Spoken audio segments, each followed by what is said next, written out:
یہ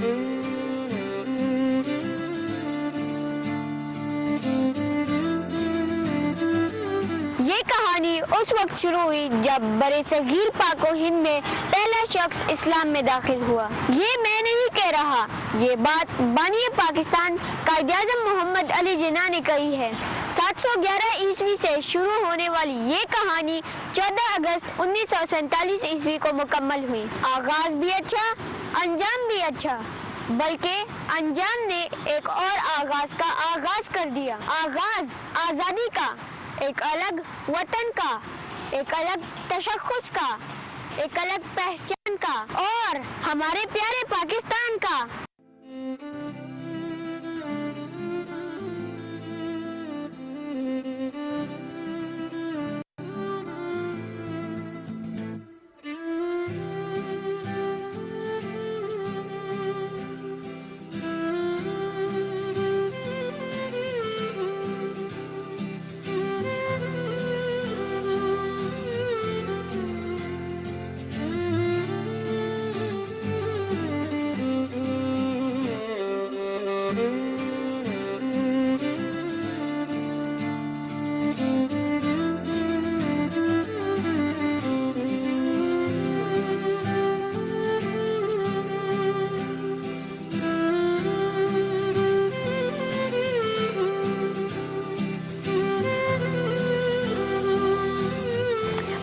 آپ کا ہوسٹ زالان خان اور پروگرام ہے کہانی پاکستان کی۔ پروفیسر ڈاکٹر نوشاد خان قیام پاکستان یعنی 711 عیسوی سے 14 اگست 1947 عیسوی تک کے بارے میں کیا کہتے ہیں، آئیے سنتے ہیں۔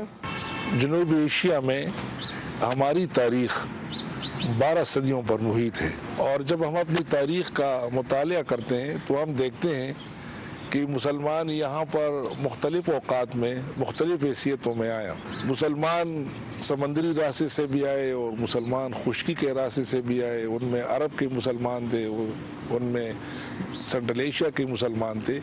تاجر کی حیثیت سے ہماری مسلمان آئے، مبلغ کی حیثیت سے آئے، صوفیاء کرام آئے، اور فاتحین بھی آئے یہاں پر۔ چونکہ محمد بن قاسم ایک فاتح کی حیثیت سے ہندوستان میں آئے تھے، اور انہوں نے نہ صرف اس دارالحرب کو دارالاسلام میں کنورٹ کیا، بلکہ انہوں نے راجہ دائر کو شکست بھی دی، اور مسلمانوں کے لیے جنوبی ایشیا کی تاریخ میں پہلی بار ایک ریاست بھی قائم کر دی۔ اور پھر یہی پس منظر ہے کہ قائد اعظم محمد علی جناح جو بانی پاکستان ہے، جب آپ نظریہ پاکستان کی وضاحت کرتے ہیں تو یہی کہتے ہیں کہ پاکستان اسی روز وجود میں آ چکا تھا جب ہندوستان کا پہلا ہندو مسلمان ہوا تھا۔ تو وہ اس طرح اشارہ کرتے ہیں کہ جب محمد بن قاسم آئے اور انہوں نے یہاں پر مسلمانوں کی پہلی ریاست قائم کر دی۔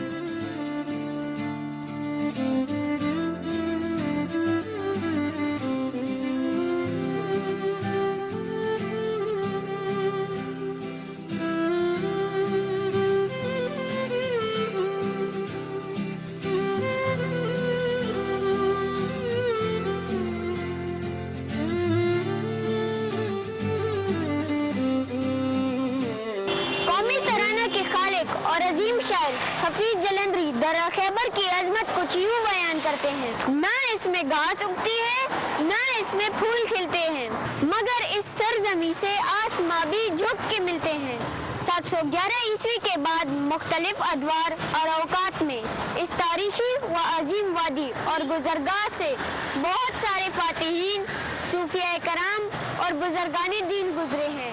اور ان لوگوں نے قیام پاکستان کے لیے اسباب مہیا کیے ہیں۔ پروفیسر ڈاکٹر نوشاد خان اس تاریخی اور عظیم وادی کا ذکر کچھ یوں کرتے ہیں: میں درہ خیبر کو اپنے الفاظ میں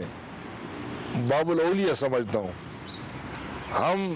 سندھ کو باب الاسلام کہتے ہیں اور سمجھتے ہیں، اسی طرح ہمارا یہ صوبہ، ہمارا یہ درہ جو ہے، درہ خیبر یا خیبر پختونخوا، یہ باب الاولیاء ہے، کیونکہ جب ہم تاریخ پڑھتے ہیں تو جنوبی ایشیا سے مختلف اوقات میں دنیا اسلام کے بڑے بڑے مبلغین، بڑے بڑے مفسرین، بڑے بڑے صوفیاء کرام، اولیاء اعظام اور محدثین وہ اسی درے سے یہاں پر جنوبی ایشیا میں آتے ہیں، اور انہوں نے ہمارے جو ہے افغانستان سے، سنٹرل ایشیا سے لے کر